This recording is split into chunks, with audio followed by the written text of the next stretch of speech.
నమస్తే, welcome to our channel. నేను సిరి. జగన్మోహన్ రెడ్డి గారు అయితే ఇప్పుడు చూస్తుంటే పులివెందుల నుంచి వెళ్ళి బెంగళూరు వెళ్ళారు. బెంగళూరు నుంచి మరి తిరిగి తాడేపల్లి ప్యాలెస్కి వస్తారా రారా? సో ఈ అంశాన్ని మనకి వివరించడానికి మనతో పాటు ఉన్నారు ప్రముఖ senior journalist, political analyst C S Rao. నమస్కారం సార్. నమస్తే సార్, ఇప్పుడు జగన్మోహన్ రెడ్డి గారు అయితే బెంగళూరులో ఉన్నారు. సో అసలు బెంగళూరులో ఏం చేస్తున్నారో ఎవరికి అర్థం కాని పరిస్థితి, ఎందుకంటే ఎవరికి ఊహ తగ్గట్టు వాళ్ళు చెప్తున్నారు. తిరిగి మరి మళ్ళీ జగన్మోహన్ రెడ్డి గారు తాడేపల్లి ప్యాలెస్కి వచ్చే అవకాశం ఉందా, లేకపోతే అటు నుంచి అటు ఇంకెక్కడికైనా వెళ్ళే అవకాశం ఉందా? ఇప్పుడు వాస్తవంగా అయితే జగన్మోహన్ రెడ్డి ఒక పార్టీకి అధ్యక్షుడు. ఎక్కడికైనా వెళ్ళేటప్పుడు షెడ్యూల్ రిలీజ్ చేస్తారు, క్యాడర్కి ఒక స్పష్టత ఇస్తారు. కానీ జగన్మోహన్ రెడ్డి తన షెడ్యూల్ ఏం ప్రకటించలేదు అఫీషియల్గా. తను షెడ్యూల్ పని వైఎస్ఆర్ కాంగ్రెస్ పార్టీ క్యాడర్ చెప్పిన విధంగా ఆయన పులివెందుల్లో ఉన్నారా? లేదు. ఆయన ఒకరోజు ఉండి హడావుడిగా బెంగళూరు వెళ్ళిపోయారు. ఆ షెడ్యూల్లో లేనటువంటి కార్యక్రమం, షెడ్యూల్లో అనౌన్స్ చేసినటువంటి కార్యక్రమం కాదు. సరే, ఇప్పుడు అసలు ఏమీ చెప్పకుండానే, షెడ్యూల్ చెప్పకుండానే అసలు ఆయన ఎక్కడ ఉంటున్నారు, ఏం చేస్తున్నారు అనేది తెలియకుండా వైఎస్ఆర్ కాంగ్రెస్ పార్టీ క్యాడర్కే స్పష్టత లేకపోతే ఆయన మళ్ళీ తిరిగి వస్తాడని చెప్పి ఎలా అనుకుంటారు? తాడేపల్లి నుంచి ఆయన ఎందుకు వెళ్ళారు? అసలు వెళ్ళాల్సిన అవసరం ఏమొచ్చింది? గతంలో అనేక సందర్భాల్లో మనం దీని మీద విశ్లేషణ చేసుకున్నాం. అప్పుడు వైఎస్ఆర్ కాంగ్రెస్ పార్టీ వాళ్ళు ఒక మాట అనేవాళ్ళు, వీళ్ళు ఎన్ఆర్ఐలు, వాళ్ళు వేరే దేశం నుంచి వచ్చినట్టు వస్తారు, ఇక్కడికి ఉండేది తెలంగాణలో హైదరాబాద్లో ఉంటారు, ఇక్కడికి వచ్చి రాజకీయాలు చేస్తారు, టూరిస్టులు వాళ్ళు అని చెప్పి అన్నారు. ఎవరిని? లోకేష్ను, చంద్రబాబు నాయుడిని, పవన్ కళ్యాణ్ని.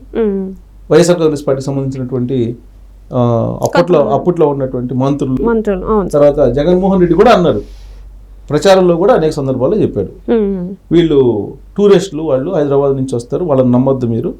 నేను స్థానికుడిని, నేను తాడేపల్లి ఇల్లు కట్టుకున్నాను, వాళ్ళకి హౌసెస్ లేవు, నాకు మాత్రమే ఉన్నాయి, వాళ్ళకి లేవు, వాళ్ళని నమ్మొద్దు, వాళ్ళు అలా టూరిస్ట్ లాగా వచ్చిపోతుంటారు, కాబట్టి నన్ను నమ్మండి, నన్ను నమ్మి మీరు ఓట్లు వేయండి, నేను 30 సంవత్సరాల పాటు మీకు పరిపాలన అందిస్తాను, ఇలాంటివన్నీ చెప్పాడు ఆయన జగన్మోహన్ రెడ్డి. అలాగే వాళ్ళ క్యాడర్ కూడా అదే చెప్పింది, లీడర్లు కూడా అదే చెప్పారు, వాళ్ళు అప్పట్లో ఉన్నటువంటి మంత్రులు కూడా అదే చెప్పారు. ఆ సందర్భంగా నేను చాలా సందర్భాల్లో విశ్లేషణ చేశాను. జగన్మోహన్ రెడ్డి ఓడిపోతే తాడేపల్లిలో ఉంటారని గ్యారంటీ ఇవ్వగలరా అని వైఎస్ఆర్ కాంగ్రెస్ పార్టీ వాళ్ళ దగ్గర చర్చల సందర్భంగా అనేక సందర్భాల్లో నేను అడిగాను. ఎందుకు అడిగాను నేనంటే, అతను ఓడిపోతే అక్కడ ఉండడం అనేది నా నమ్మకం, నాకున్నటువంటి ఒక అంచనా. ఎందుకనంటే 2019కి ముందు ఆయన హైదరాబాద్లో లోటస్ పాయింట్ నుంచి రాజకీయాలు నడిపాడు. రాష్ట్రం విడిపోయింది 2014లో. 2014లో ఆయన ఓడిపోయాడు జగన్మోహన్ రెడ్డి. ఓడిపోయిన తర్వాత ప్రతిపక్ష నాయకుడిగా ఆయన అక్కడ ఉండాలి ఆంధ్రప్రదేశ్లో, కానీ లోటస్ పాయింట్లో ఉండి రాజకీయాలు నడిపాడు. బాధ్యతాయుతమైనటువంటి ప్రతిపక్ష నేత అయితే కనుక అక్కడికి వెళ్ళాలి, అక్కడికి వెళ్ళి నువ్వు ప్రతిపక్ష నేతగా ఉండి ప్రజల పక్షాన పోరాడాలి. ఆయన కూడా ఆ రోజు టూరిస్ట్ మాదిరిగా వెళ్ళాడు కదా అక్కడికి. మరి వీళ్ళని మాత్రమే టూరిస్టులను ఎందుకు అంటారు? అదే విషయాన్ని నేను చాలాసార్లు చెప్పాను. నేను ఒక మాట మాట్లాడేటప్పుడు, ఒక విమర్శ చేసేటప్పుడు తనేంటో కూడా ఆలోచించుకొని విమర్శ చేయాలి అని. ఇప్పుడు జగన్మోహన్ రెడ్డి ఆ రోజున ఇక్కడ హైదరాబాద్ నుంచి ఎందుకు చేశారు? అధికారం వచ్చింది 2019లో. అధికారం రాగానే నువ్వు మొత్తం పెట్టేబేడ సర్దుకొని అక్కడికి వెళ్ళావు కదా. తాడేపల్లి నా ఇల్లు ఉంది, నా ఇల్లు నేను చేస్తాను, అక్కడికి పెట్టేబేడ సర్దుకొని అక్కడికి వెళ్ళావు కదా. ముఖ్యమంత్రిగా అక్కడి నుంచి పరిపాలన చేసావు కదా. దాదాపు 100 కోట్ల రూపాయలు ఖర్చు పెట్టుకొని దానికి హంగామా చేయించేసి 30 అడుగులు ఎత్తున కంచె కట్టుకొని ఇంటీరియర్స్, అద్భుతమైనటువంటి ఇంటీరియర్స్ తయారు చేసుకొని ప్రపంచంలో ఎక్కడైతే విలువైనటువంటి వస్తువులు ఉన్నాయో వాటన్నిటిని తెప్పించుకొని పరిపాలన చేసావు కదా 5 సంవత్సరాల పాటు. నీ పరిపాలన నచ్చలేదని చెప్పి చాచిపెట్టి ఓటుతోటి కొడితే 11 ఎమ్మెల్యేలకు పరిమితం అయ్యావు కదా. అంటే 11 మంది ఎమ్మెల్యేలతోటి నువ్వు అసెంబ్లీకి పోయి మా సమస్యలు లేవనెత్తు, నీ పక్కన 40% ఓట్ బ్యాంక్ ఉందని చెప్పారు కదా ప్రజలు. మరి ఆయన ఏం చేయాలి? ప్రతిపక్ష నాయకుడిగా తాడేపల్లిలో ఉండాలన్నా పని లేదా? తాడేపల్లిలో ఉండి ప్రతిపక్ష నాయకుడిగా, లేదా ప్రతిపక్ష హోదా లేదనుకోండి, ఒక ఎమ్మెల్యేగానైనా సరే ఆయన అసెంబ్లీలోకి అడుగు పెట్టాలి కదా. ఓడిపోగానే ఆయన ఏం చేశాడు? తాడేపల్లి ఖాళీ చేసి వెళ్ళిపోయాడు.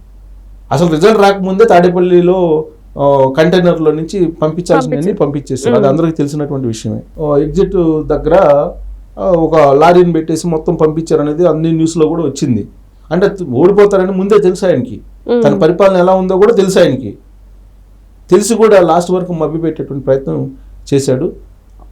దాని కారణంగా బెట్టింగ్లు కట్టి చాలామంది నష్టపోయారు వైఎస్ఆర్ కాంగ్రెస్ పార్టీ వాళ్ళు జగన్మోహన్ రెడ్డి కారణంగా. సరే ఇదంతా ఒక ఎత్తు అయితే ఇప్పుడు తాడేపల్లి నుంచి ఆయన హుటాహుటిగా పులివెందులు వెళ్ళి పులివెందుల నుంచి ఆయన బెంగళూరు వెళ్ళిపోయాడు. ఇక్కడ ఎమ్మెల్యేగా ప్రమాణ స్వీకారం చేసి వెళ్ళిపోయాడు. ఇంక మళ్ళీ ఆయన బెంగళూరు నుంచి తిరిగి వస్తాడా అని అంటే తిరిగి రావడానికి అవకాశాలు తక్కువ ఉన్నాయి. ఒకవేళ వచ్చినా కానీ మళ్ళీ అసెంబ్లీ సమావేశాలు అప్పుడు ఏమన్నా వచ్చి ఒకళ్ళము అలా కనిపించేసి వెళ్తాడేమో తప్పితే, అది కూడా ప్రతిపక్ష హోదా ఆయనకి ఇస్తే, ఆల్రెడీ వాళ్ళు లెటర్ రాశాడు కాబట్టి ప్రతిపక్ష హోదా ఇస్తే వస్తాను అన్నట్టుగా రాశాడు ఆ లెటరు. సో ఆయన ప్రతిపక్ష హోదా ఇవ్వలేదు కాబట్టి నేను ప్రజల్లోకి వెళ్తాననేటువంటి ఒక అభిప్రాయంతో ప్రజల్లోకి వెళ్ళొచ్చు. ఒకటి, ఆయన ఒకవేళ వచ్చినా కానీ అసెంబ్లీ సమావేశాలు అప్పుడు వస్తే వస్తారు, లేకపోతే లేదు. ఆయన మొత్తం కార్యకలాపాలన్నీ బెంగళూరు నుంచి నిర్వహిస్తారు. ఎందుకు అని అంటే గతంలో లేక మరి లోటస్ పాండ్కి రావచ్చు కదా హైదరాబాదు. కారణం ఏంటంటే ఇక్కడ రారు. ఇక్కడ ఎందుకు రారంటే రేవంత్ రెడ్డి ముఖ్యమంత్రిగా ఉన్నాడు. రైట్.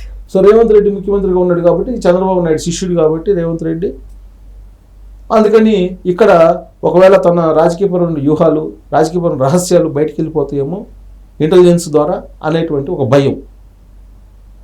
అందుకని హైదరాబాద్ని ఖాళీ చేసేసి హైదరాబాద్ కూడా రాకుండా అటు బెంగళూరు వెళ్ళిపోయాడు. సో బెంగళూరులో ఇప్పుడు శివకుమార్ ఉన్నాడు అక్కడ అనుకూలంగా. కర్ణాటకలో ప్రభుత్వం ఉంది, కాంగ్రెస్ పార్టీ ప్రభుత్వం. మరి కాంగ్రెస్ పార్టీకి అనుకూలంగా లేకపోతే అక్కడైనా లీక్ అవుతాయి కదా. కానీ ఇక్కడ కన్నా అక్కడ సేఫ్ సైడ్ అని చెప్పి అక్కడికి వెళ్ళాడు ఆయన. ఓకే. ఎందుకంటే ఆయన కాంగ్రెస్లో గతంలో ఉన్నాడు కాబట్టి జగన్మోహన్ రెడ్డి కాంగ్రెస్ తోటి బలమైనటువంటి సంబంధాలు ఉన్నాయి కాబట్టి ఆ సంబంధాలతో అక్కడ నెట్టుకొని రావచ్చు, సేఫ్ సైడ్ ఉన్నటువంటి ప్లేస్లో సేఫ్ సైడ్ అని చెప్పి బెంగళూరు వెళ్ళాడు. కానీ బెంగళూరులోనైనా ఉంటారా అని అంటే అది కూడా నమ్మకం లేదు అంటున్నారు. ఒకవేళ కనుక సోనియా గాంధీ కన్నెర్ర చేస్తే అక్కడ కూడా ఉండేటువంటి అవకాశం లేదు అని చెప్పి అంటున్నారు. ఎందుకంటే సోనియా గాంధీని నష్టపరిచింది రాజకీయంగా జగన్మోహన్ రెడ్డి. సో సోనియా గాంధీకి చాలా కోపం ఉంది జగన్మోహన్ రెడ్డి అంటే అనేది కాంగ్రెస్ పార్టీ సీనియర్లు అనేక సందర్భాల్లో చెప్పారు. దానికి కారణం ఏంటంటే పార్టీని ధిక్కరించి బయటికి వెళ్ళి కాంగ్రెస్ పార్టీ నామరూపం లేకుండా చేసినటువంటి ఒక శత్రువులాగా జగన్మోహన్ రెడ్డి చూస్తుంది సోనియా గాంధీ అనేది అనేక సందర్భాల్లో కాంగ్రెస్ పార్టీ వాళ్ళు చెప్పినటువంటి మాట. కాబట్టి సోనియా గాంధీ క్షమిస్తుందా జగన్మోహన్ రెడ్డిని? క్షమించే అవకాశం లేదు. అక్కడ ఉన్నటువంటి సిద్ధిరామయ్యకి అలాగే డీసీ శివకుమార్కి ఒక ఆర్డర్ పాస్ చేస్తే అక్కడ కూడా ఉండేటువంటి పరిస్థితి లేదు. బహుశా నేను అక్కడి నుంచి అటు లండన్ వెళ్ళిపోతాడేమో అనేటువంటి టాక్ ఇప్పుడు లేటెస్ట్గా అనిపిస్తుంది. అంటే ఇంతకుముందు గతంలో వచ్చినట్టే ఇక్కడ ఓడిపోతే మాత్రం ఖచ్చితంగా వేరే దేశానికి వెళ్ళిపోతారన్నది అది వాస్తవంగా నిరూపించే అవకాశం ఉందంటారు. ఎందుకంటే ఇక్కడ ఒప్పుకోరు కాబట్టి ఒకవేళ వీళ్ళు కన్నెర చేసినా ఇంకా ఆయన లండన్కి మళ్ళీ వెళ్ళిపోతారంటారు. ఇప్పుడు అన్నీ మూసుకుపోయినప్పుడు ఒకటే ఒక మార్గం ఉంది ఆయనకి, లండన్ వెళ్ళిపోవడం తప్ప మరొక మార్గం లేదు. మరి కేసుల పరిస్థితి ఏంటంటారు? ఇప్పుడు కేసులు అప్పుడు అక్కడ రకరకాల ప్రయత్నాలు చేస్తున్నారు బెంగళూరు కేంద్రంగా చేసుకుని. నరేంద్ర మోడీ అమిత్ షా ఆశీస్సులు లేవనుకో, ఆశీస్సులు లేనటువంటి మరుక్షణమే జైలుకు పోయే అవకాశం ఉంది. జైలుకు వన్స్ జైలుకు పోయాడంటే ఆ కేసులో ఇప్పట్లో బయటకు వచ్చేటువంటి ఛాన్సే లేదు. అలాంటప్పుడు ఏం చేస్తాడు ఆయన? అక్కడి నుంచైనా రాజకీయాలు నడపాలి. ఎక్కడ బెంగళూరు నుంచి నడిపే పరిస్థితి ఉందా లేదంటే సోనియా గాంధీ మీద ఆధారపడి ఉంది. అది కూడా లేనప్పుడు ఎక్కడికి వెళ్తాడు? తాడేపల్లి రాలేడు, హైదరాబాద్ రాలేడు, బెంగళూరులోనే ఉండలేడు. మరి ఎక్కడికి వెళ్తాడు? లండన్ వెళ్ళేటువంటి అవకాశం ఉందని చెప్పి అంటున్నారు. అసలు అందుకే ఆయన బెంగళూరు వెళ్ళి బెంగళూరు నుంచి అటు వెళ్ళిపోతారు అనేది కూడా ఇప్పుడు వినిపిస్తుంది. అంటే ఆయన మీద ఉన్నటువంటి కేసులు, ఆయన మీద ఉన్నటువంటి అపనమ్మకం కారణంగా ఇలాంటివన్నీ ఊహాగానాలు, ఇట్లాంటి స్పెక్యులేషన్స్ వస్తున్నాయి. ఇప్పుడు ఆయన ఎన్నికల రిజల్ట్ ముందు లండన్ వెళ్ళాడు. అసలు లండన్ నుంచి ఆయన తిరిగి వస్తాడా రాడా అనేది ఒక చర్చ జరిగింది. అసలు వస్తాడా రాడా? ఇన్ని కేసులు ఉన్నాయి కదా, జనరల్గా ఇలాంటి కేసులు ఉన్న వాళ్ళందరూ లండన్ వెళ్ళిపోతారు, అక్కడ తలదాచుకుంటారని చెప్పి వినిపిస్తుంది. పైగా ఆయన ఏమన్నాడు? నా లైఫ్ ధ్యేయం అనేది నెరవేరింది, నాకు ఒక్క ఛాన్స్ ఇవ్వమన్నాను, ప్రజలు ఇచ్చేశారు, నేను చేయాల్సిందంతా చేశాను, ఇంకా నా కళ సాకారం అయింది, నేను చేయాల్సిందంతా చేశాను, నేను సంతోషంగా దిగిపోతాను అని చెప్పి ఆయనే అన్నాడు కదా. సో అలాంటప్పుడు ఇంకా ఏం లేవు. మొత్తం దాదాపు ఇప్పుడు ఎన్ఆర్ఐ ఒక ఆయన లోకేష్ అన్నతో నాకు ఇంటర్వ్యూ ఇచ్చాడు. ఆయన ఏం చెప్తున్నాడు? 7 లక్షల కోట్లు ఆంధ్రప్రదేశ్ నుంచి తరలించాడు విదేశాలకు అని చెప్తున్నారు. 7 లక్షల కోట్లు ఆయన చెప్తుంది దాని ప్రకారం. సో అంత తరలించిన తర్వాత ఇక్కడేం పని? జగన్మోహన్ రెడ్డికి వెళ్ళిపోతారు, వెళ్ళిపోయి వేరే దేశాలకు తరలించిన డబ్బులు అని చెప్పి అంటున్నాడు ఆయన. మరి లండన్ వెళ్ళిపోయింది అనుకో, లండన్ వెళ్ళిపోయి చేయగలిగేది ఏం లేదు. సో ఇలాంటి పరిస్థితుల్లో అసలు ఆయన తాడేపల్లికి వస్తారంటే వచ్చే అవకాశమే లేదు. సరే లండన్ వెళ్తాడా లేదా పక్కన పెట్టండి. లండన్ వెళ్తే సెంట్రల్ గవర్నమెంట్ కామ్గా ఉండదు కదా, సెంట్రల్ గవర్నమెంట్ అయితే ఉంటుంది కదా. లండన్ వెళ్తే ఆయన ఒప్పుకోరు కదా, కోర్టు పర్మిషన్ లేకుండా ఆయన ఎక్కడికి వెళ్ళలేడు. కోర్టు పర్మిషన్ లేకుండా వెళ్తే కనుక అక్కడ ఎయిర్పోర్ట్లో ఆపుతారు. రైట్. సో ఇంతకు ముందులాగా ప్రత్యేక విమానాన్ని బుక్ చేసుకునే వెళ్ళే ఛాన్స్ సాహసం కూడా చేయడు ఆయన. సో ఇలాంటి పరిస్థితుల్లో తాడేపల్లికి మళ్ళీ తిరిగి వస్తాడంటే వచ్చేటువంటి అవకాశం లేదు. గతంలో కూడా అనేక సందర్భాలు చెప్పారు, జగన్మోహన్ రెడ్డి ఓడిపోతే తాడేపల్లి ఉండడు, ఉండి రాజకీయాలు చెయ్యడు అని చెప్పి అనేక సందర్భాలు మనం విశ్లేషణ చేసుకున్నాం. అదే నిజంగా కనిపిస్తుంది ఇప్పుడు.